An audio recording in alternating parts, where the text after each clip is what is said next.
Oke, assalamualaikum teman-teman, selamat malam. Apa kabar kalian semua? Semoga tetap dalam keadaan sehat walafiat ya, dan tentu saja dalam lindungan Allah Subhanahu wa Ta'ala.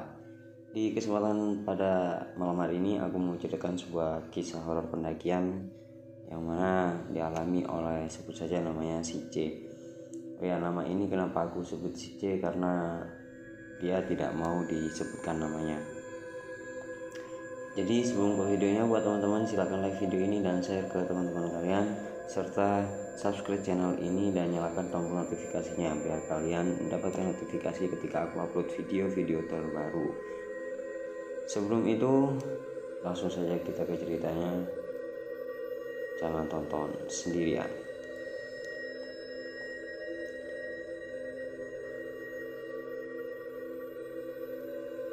Jadi, si C ikut open trip Jakarta berdua sama kawanku namanya B. Di sini cowok ya, dan si C ini cewek. Sebelum berangkat emang ada tanda buruk dari keluarganya yang mimpiin Gunung Lawu. Di dalam mimpi bapaknya si C ini suruh mendoakan kenduri si C sebelum berangkat. Tapi karena bapaknya si C ini orang super sibuk banget, jadi ya gak diapa-apain. Terus pikir bapaknya itu cuma nggak tidur aja. Tapi anehnya mimpi ini 3 hari berturut-turut, dan si C juga sama, dimimpiin juga, tapi gak ngeh gitu. Ya kalau itu sebuah peringatan atau pertanda. Pada tanggal 30 April 2019 si C berangkat ke Jakarta. Tapi banyak hal apes yang dialami, mulai dari KTP-nya yang ketinggalan sampai kereta yang dinaikin itu rasanya lambat banget. Akhirnya sampai stasiun Jakarta mereka ketinggalan rombongan. Kereta mereka menuju Solo udah berangkat. Sempat mereka berpikir mau pindah ke Gunung Salak atau Cikuray aja yang deket. Tapi tiba-tiba mereka ditelepon sama ketua open tripnya. Katanya ada orang Bogor yang ketinggalan juga. Sebut saja si D. Si D ini cowok ya. Dan akhirnya ketemulah mereka yang senasib sama-sama ketinggalan kereta. Akhirnya mereka cari terminal bis yang buka karena udah malam juga. Abis keliling pakai KRL, mereka pun capek dan bersepakat cari makan dulu. Tiba-tiba ada laki-laki yang nyapa dan tanya-tanya mau kemana Kang. Mereka pun ceritain nasib yang udah mereka alamin. Abang-abang ini bilang jam segini udah gak ada bus, tapi cobain aja di Cakung yang buka 24 jam. Akhirnya mereka kesana. Oh ya, ngomong-ngomong, abang-abang ini baru turun dari Gunung Gede. Di Cakung ternyata masih ada bus jurusan Solo. Walau berangkat jam 11 malam, mau gak mau mereka setuju. Tanggal 4 April 2019 jam tepatnya pada pukul 15.00 mereka tiba di basecamp Cemoro Sewu. Mereka pikir ada salah satu panitia yang nunggu. Ternyata gak ada. Mana mereka baru pertama kali ke Lawu. Jelas gak ada yang tahu jalan. Tapi akhirnya mereka ketemu pendaki Solo namanya Kang R. Katanya sering tektok juga. Jadilah mereka berempat. Singkat cerita, mereka pun naik pada jam 5 sore dengan cuaca yang cerah dan bagus. Di tengah perjalanan si C ini lihat pohon yang tumbang di atas batu. Disitulah si C pengen banget foto, lalu iseng bilang ke B pengen difotoin di atas batu itu. Ya udah, di situ mereka pun akhirnya foto-foto. Oh ya, itu posisinya maghrib. Mereka foto-foto tanpa permisi. Mereka juga istirahat di batu itu sekitar 15 menit. Tiba-tiba kabut pun datang, dan itu cukup tebal banget. Dan selain kabut yang datang, hujan pun ikut turun, dan hujan ini langsung gede. Padahal cuaca sore tadi cerah banget. Disitulah kejanggalan mulai terjadi. Si C ini sering melihat ada banyak orang yang duduk di pinggiran trek dengan memakai baju kuning zaman dulu. Mereka senyum dan dibalas dengan senyuman juga sama si C. Banyak juga yang bertapa di atas batu gede, tapi anehnya yang lihat cuma si C doang. Nah, pas si C mau nanya, tiba-tiba ada orang tua bisikin dia. Dia gak ngelihat dia gak kelihatan ngomong-ngomong. Orang tua itu kira-kira bilang gini, jangan bilang sama siapa-siapa apa yang kamu lihat tadi. Teman-temanmu gak ada yang bisa lihat, yang bisa cuma kamu saja. Jelaslah. Si C kaget, mana gak ada wujudnya lagi. Si C mencoba rileks karena gak mau bikin semua khawatir. Akhirnya mereka sampai di pos 2. Mereka berhenti di warung buat makan dan sholat sambil menunggu reda. Si C ini pengen pipis mendadak.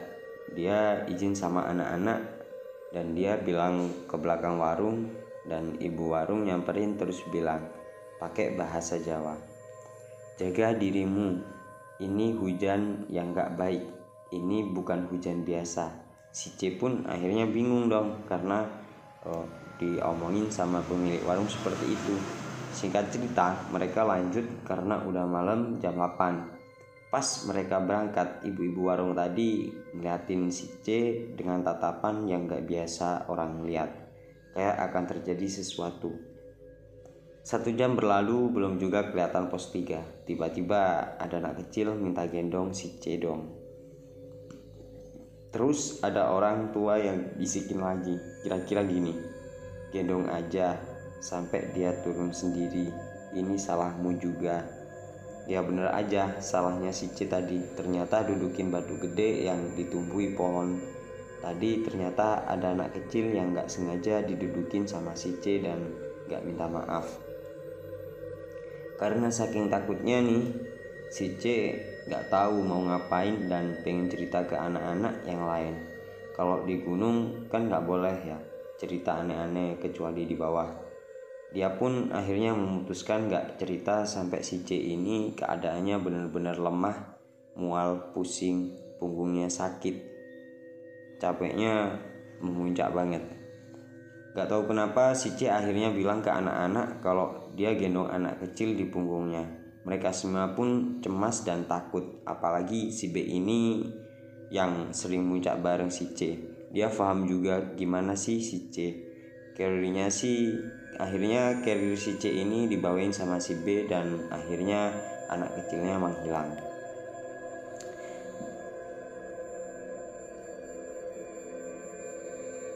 Singkat cerita, mereka sampai di pos 3 dan si C ini kesurupan sekitar 20 menit.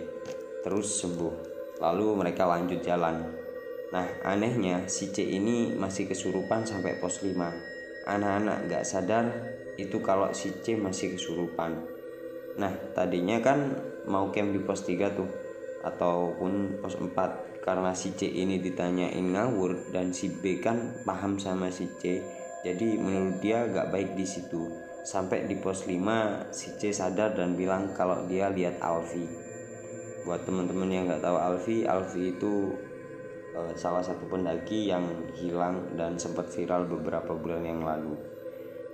Di arah shelter pos 3, memang selama perjalanan si C ini sering muntah-muntah, menggigil, tapi keringetan, gak jelas pokoknya. Lalu si C ini istirahat dan pingsan di jam 1 malam, jam 3, dan pada jam 3 si C pun kumat lagi dan teriak-teriak gak jelas, nangis campur ketawa. Oh ya, ngomong-ngomong, di sini mereka berenam karena ketambahan ada pendaki lain dan selama si C kesurupan. Ada pendaki lain yang ikut kesurupan juga. Akhirnya ada yang bilang suruh panggil orang yang ada di warung seberang.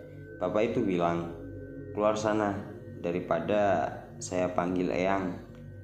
Dan si C pun sadar, tapi gak lama dia kesurupan lagi, terus menerus. Akhirnya anak-anak ke atas sama bapak. Dengan membawa sesajen gitu, mereka ke atas nyamperin Eyang dan akhirnya sadar. Dan si bapak bilang kalau si C ini harus selalu diajak ngobrol biar gak kosong. Si C pun tanya ke si B, ini pos berapa? pos 5, kata si B. Dan si C shock banget dan gak sadar tahu-tahu udah di pos 5. Mereka akhirnya sholat bareng dan siap-siap summit. Jam 6 mereka summit dan biasa-biasa aja. Dan si C ini pingin pipis dan dia pipis di deket kayak kolam gitu. Dan di situ ada makam. Dia menjauh dari situ dan pipis. Di sini si C pun kaget banget. Ternyata dia haid, keluar darah banyak dan bukan jadwalnya. Dan kalau haid biasanya ada tanda-tandanya dulu. Singkat cerita, mereka sampai summit jam 9 pagi dan pada pukul 1 mereka di puncak dan panitia OT menyuruh makan ke Boyem. Mereka pun turun dan ke tempat Boyem. Jam 1 siang mereka kumpul semua dan mulai berdoa dan jalan lewat Candi Cetho. Perjalanan turun aman, walau punggung si C kayak ada yang nempel, dan sempat dengar suara gamelan juga di pasar hantu. Pada pukul 6 sore mereka sampai di base camp Cetho. Mereka pun membersihkan diri. Si C mandi dan kagetnya dia pas buka celana ternyata gak ada darah haid sedikit pun. Dan ini benar-benar aneh. Mereka pun bercerita-cerita. Katanya si C juga dibilangin sama anak base camp kalau gak boleh camp di pos 3. Kalau sepi apapun kondisinya tetap lanjut. Dan si C ini awal mula gak sadar kalau sepanjang trek dia lihat orang pakai baju kuno gitu. Banyak yang manggil tapi si C tahu kalau itu sesat dan dicuekin. Sampai trek antara pos 2, 3, 4, si C ini ketemu cewek cakep pakai gaun putih, senyum ke si C dan malah si C ini senyum balik ke dia.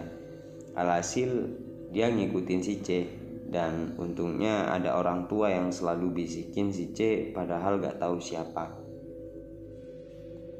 Lanjut ke cerita si cewek cakep ini. Nah, si cewek cakep ini ngikutin si C dan dibawa ke sebuah rumah besar kayak istana gitu yang isinya banyak pendaki-pendaki lawas. Dan itu terlihat dari pakaiannya. Banyak yang minta tolong dan banyak yang hanya tersenyum. Cewek cakep itu bilang, "Kamu mau ikut mereka?" Dan tanpa sadar si C ini bilang, "Iya mau." Terus cewek cakep ini pergi bentar dan balik lagi bawa Alfi. Betapa kagetnya si C dan yang Alfi ini disuruh bawa si C ke suatu ruangan dan si Alfi bilang, "Tolong ambil jasadku di pos 3 dekat shelter di ujung jurang. Aku di situ. Jangan ikut aku." Alfi ngelepas tangannya dan cewek cakep itu kelihatan marah banget. Dan orang tua tadi narik tangan si C dan bilang, "Di sini bukan tempatmu. Ini tempat orang yang sudah meninggal. Berzikir, ayo berzikir." Si C pun sadar lalu lanjut jalan. Lalu keadaan yang seperti yang sudah diceritakan tadi. Selama perjalanan si C ini sering mendengar ada gamelan dan kalau untuk melihat hal gaib emang banyak banget. Ada yang mengganggu dan ada yang baik semua. Itu tergantung bagaimana sikap kita ke mereka. Dan alhamdulillah mereka semua selamat sampai akhirnya turun ke base camp dan kembali ke rumah. Oh ya, si C ini pernah dimimpiin juga pas udah turun gunung. Dia dimimpiin kesalahan-kesalahan dia di Gunung Lawu. Pertama, dia gak izin foto pas di pohon yang tumbuh di batu besar itu. Sampai akhirnya penunggunya marah. Terus dia gak permisi sama orang-orang sepanjang trek yang pakai baju kuno. Padahal itu mereka tahu kalau si C orangnya bisa ngeliat, walaupun gak selalu bisa ngeliat. Dan ternyata orang tua itu adalah kakek-kakek utusan kakek buyutnya si C buat jagain dia. Dia suruh ziarah di makamnya yang ada di seberang puncak Gunung Lawu dan suruh sering doa. Jadi gimana nih teman-teman, menurut kalian tentang cerita ini? Silahkan komen di kolom komentar ya. Aku pengen tahu banget seperti apa respon kalian ketika mendengarkan cerita-cerita horor seperti ini. Oh ya, buat teman-teman yang suka video ini silahkan like dan yang belum subscribe silakan subscribe ya, karena subscribe dari kalian itu sangatlah ngedukung channel aku. Dan aku juga mohon maaf banget kalau ada gaya penyampaianku atau bahasaku yang gak mudah untuk difahami. Mohon maaf, dan mungkin itu saja yang dapat aku sampaikan. Kurang lebihnya, wassalamualaikum warahmatullahi wabarakatuh. Sampai jumpa di malam